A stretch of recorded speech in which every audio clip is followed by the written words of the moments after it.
ربي اشرح لي صدري ويسر لي أمري واحلل عقدة من لساني يفقهوا قولي واجعل لي وزيرا من أهلي.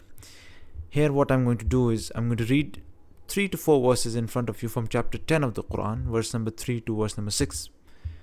And then I'm going to show an incredible piece of conclusion from these verses. So just to put the translation in front of you. Surely your Lord is Allah, who created the heavens and the earth in 6 days, then established himself on the throne, conducting every affair. None can intercede except by his permission. That is Allah your Lord, so worship him, right? The next verse says, to him is your return altogether. Allah's promise is always true. Indeed, he originates the creation and then resurrects it so that he may justly reward those who believe and do good. But those who disbelieve will have a boiling drink and a painful punishment for their disbelief. Then the next verse says, he is the one who made the sun a radiant source and the moon a reflected light with precisely ordained phases so that you may know the number of years and calculation of time.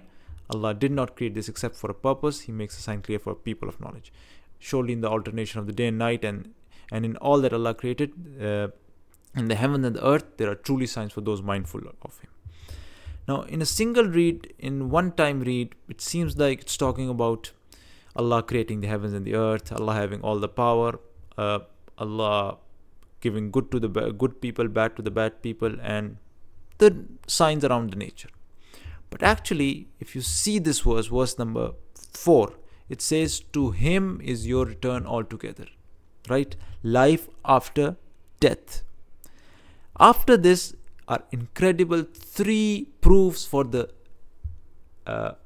for the existence or for the reality of life after death. If you very carefully read this, to him is your return. The first proof, Allah's promise is always true. Indeed, he originates the creation and then resurrects it. The first proof is the proof of concept right in front of your eyes. You can see with your own eyes the creation of Allah around you. Allah has created you. Right in front of you, you can see human beings around you. And even the fact, even other than this, even if you think about it, every single day you're seeing plants grow, the animals grow, human beings being born. You see the creation of Allah in front of you. It is a possibility. Creating creation, first of all, is it a possibility? The answer is yes, we can see it with our own eyes.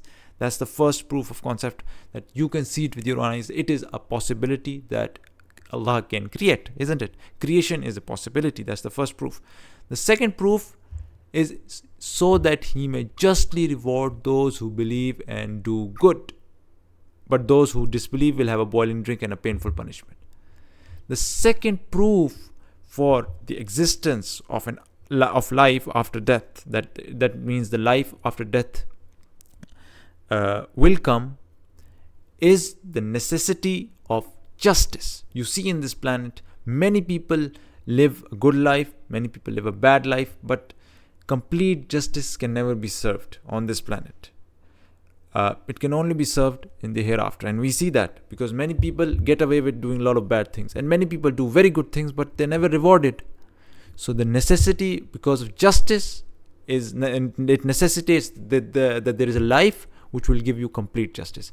And the third proof for life after death is he's the one who made the sun, the moon with precisely ordained phases so that you may know the number of years and calculation of time. Allah did not create this except with purpose.